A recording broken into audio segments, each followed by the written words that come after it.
ವಿಜಯನಗರ ಜಿಲ್ಲೆಯ ಹೊಸಪೇಟೆ ತಾಲೂಕು ಮರಿಯಮ್ಮನಹಳ್ಳಿ ಪಟ್ಟಣದಲ್ಲಿ ಏಪ್ರಿಲ್ 8ರ ಬೆಳಗಿನ ಜಾವ 8 ಗಂಟೆ ಸಮಯದಲ್ಲಿ ಸಂಭವಿಸಿರುವ ಅಗ್ನಿ ಆಕಸ್ಮಿಕದಲ್ಲಿ 4 ಮೃತಪಟ್ಟಿರುವ ದಾರುಣ ಘಟನೆ ಜರುಗಿದೆ.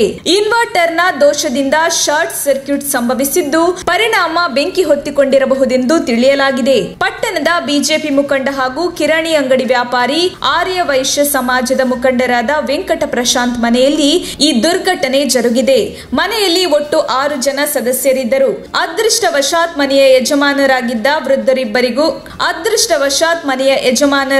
ವೃದ್ಧರಿಬ್ಬರು ಪ್ರಾಣಾಪಾಯದಿಂದ ಪಾರಾಗಿದ್ದಾರೆ. ಪ್ರಾಣಾಪಾಯದಿಂದ ಪಾರಾದ ಪಾಲಕರು ಮನೆಯ ಪ್ರತ್ಯೇಕ ಬೇರೊಂದು ರೂಮ್ನಲ್ಲಿ ಮಲಗಿದ್ದ ಮೃತ ವೆಂಕಟ ಪ್ರಶಾಂತರವರ ತಂದೆ ರಾಘವೇಂದ್ರ ಶೆಟ್ರು ಹಾಗೂ ತಾಯಿ ರಾಜಶ್ರೀರವರು ತಡರಾತ್ರಿ ಕರೆಂಟ್ ಹೋದ ಕಾರಣ ಶೆಕೆ ಎಂದು ಮನೆಯಿಂದ ಹೊರಬಂದು ಹೊರಗೆ ಮಲಗಿದ್ದರು. ಅವರು ಪ್ರತ್ಯೇಕ ಹೊರ ಮಲಗಿದ್ದೇ ಅವರ ಜೀವ ಕಾಪಾಡಿದೆ ಎನ್ನಲಾಗಿದೆ. ಬೆಳಗ್ಗಿನ ಜಾವ 2 ಗಂಟೆಗೆ ಸುಮಾರಿಗೆ ಮನೆಯೊಳಗೆ ದಿಢೀರ್ ಬೆಂಕಿ ಹೊತ್ತುಕೊಂಡು ಉರಿದಿದೆ.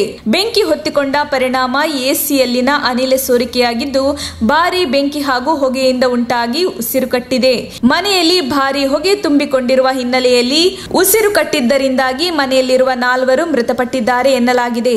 ಮೃತಪಟ್ಟವರಲ್ಲಿ 42 ವರ್ಷದ ವೆಂಕಟ್ ಪ್ರತಾಪ್ ಶೆಟ್ರು, 36 ವರ್ಷದ ಪತ್ನಿ ಚಂದ್ರಕಲಾ, ಮಕ್ಕಳಾದ 16 ವರ್ಷದ ಅದ್ವಿತ್, ಪ್ರೇರಣಾ ಮೃತಪಟ್ಟಿದ್ದಾರೆ. ಅಗ್ನಿ ಆಕಸ್ಮಿಕ ಘಟನೆ ಜರುಗಿದ ಕೂಡಲೇ ನೆರೆಹೊರೆಯವರು ಅಗ್ನಿ ನಿಂದಿಸುವ ಹರಸಾಹಸ ಮಾಡಿದ್ದಾರೆ. ಈ ವೇಳೆ ಇಲ್ಲಿಗೆ ದೌಡಾಯಿಸಿದ ಕೂಡ್ಲಿಗಿ ಡಿವೈಎಸ್ಪಿ ಜಿ ಹರೀಶ್ ಅವರು ಈ ಘಟನೆಯ ಮಾಹಿತಿ ತಿಳಿದ ಕೂಡಲೇ ಕೂಡ್ಲಿಗಿ ಡಿವೈಎಸ್ಪಿ ಜಿ ಹರೀಶ್ ರವರು ಸ್ಥಳಕ್ಕಾಗಮಿಸಿದರು. ಅವರು ತಮ್ಮ ಸಿಬ್ಬಂದಿಯೊಂದಿಗೆ ನಿರಂತರ ನೆರವು ಕಾರ್ಯಾಚರಣೆಯಲ್ಲಿ ಪಾಲ್ಗೊಂಡಿದ್ದರು. ಹೊಸಪೇಟೆ ವಿಭಾಗದ ಅಗ್ನಿಶಾಮಕ ಹಾಗೂ ಕಾರ್ಖಾನೆಗಳಲ್ಲಿನ ಅಗ್ನಿಶಾಮಕದ ವಾಹನಗಳು ಸ್ಥಳಕ್ಕಾಗಮಿಸಿದೆ.